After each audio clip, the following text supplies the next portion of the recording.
ஒரு காட்டில் ஒரு முயல் இருந்துக்கிட்டு ஆமைக்கிட்ட போயிட்டு, உனக்கு எனக்கும் ஓட்டப்பந்தயம் வைப்போம், அதில் யார் ஜெயிக்கான்னு பார்க்கலாம் வாரியா அப்படின்னு சொல்லி போட்டிக்கு கூப்பிட்டுச்சான். ஆமை இருந்துக்கிட்டு இல்லை நான் வரலை அப்படின்னு சொல்லிச்சான். உடனே முயல் பயப்படாத வா, வந்து என்னை ஜெயிச்சு பாரு முடிஞ்சா அப்படின்னு சொல்லி கூப்பிட்டுச்சான். சரின்னு ஆமையும் உடனே அந்த ஓட்டப்பந்தயத்துக்கு ஒத்துக்குச்சான்.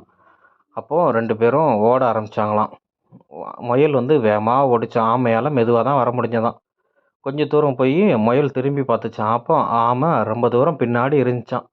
அப்போ முயல் எப்படியும் நம்ம தான் ஜெயிக்க போகிறோம், அதனால நம்ம கொஞ்ச நேரம் தூங்கிட்டு அப்புறம் எழுந்துச்சி ஓடிக்கலாம், ஆமை மெதுவாக தானே வருது அப்படின்னு சொல்லிட்டு ஒரு இடத்துல படுத்து தூங்கிருச்சான். நல்லா காற்றடிச்சதுனால மரத்தடியில் நல்லா காற்றடிச்சதுனால முயல் நல்லா அசந்து தூங்கிருச்சான். அந்த நேரம் பார்த்து ஆமை முயலை கிராஸ் பண்ணி வேகமாக பந்தயத்தை முடித்து ஜெயிச்சிருச்சான்.